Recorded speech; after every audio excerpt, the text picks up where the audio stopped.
So let me ask you, who were you before the world told you who to be? Before you learned to hide your uniqueness? Before you were praised for being so mature when you were really just dissociating? Before you started asking yourself every time you spoke, was that too much? Did I say it wrong? Should I have stayed quiet? For many neurodivergents, reclaiming identity isn't about becoming someone new, it's about remembering someone old, someone honest, unfiltered, curious, expressive, sensitive, someone who made sense before they were told they didn't.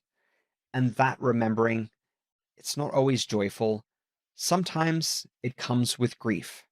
Because as we unmask, we start to notice just how much we lost while trying to belong. We grieve the friendships that were built on performance. We grieve the creativity we shut down to be taken seriously.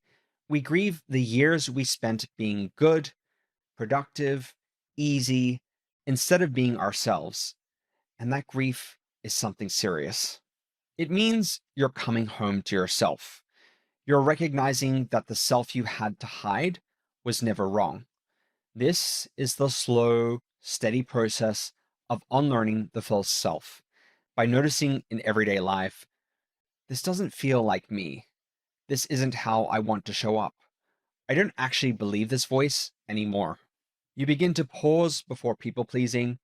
You start to honor your no, and you let joy sneak back in, even when no one's watching. Gradually, the real you begins to reemerge.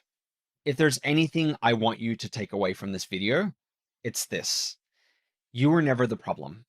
The problem was a world that made no room for difference, that rewarded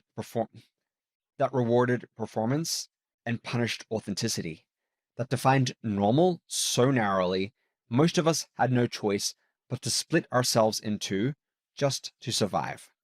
The false self was your strategy, a brilliant, protective adaptation in a system that demanded you be smaller, quieter, more manageable. And now you're here. And maybe that means you're ready to stop surviving and start reconnecting. That doesn't mean you'll stop masking overnight. It doesn't mean you'll suddenly feel confident or visible or safe.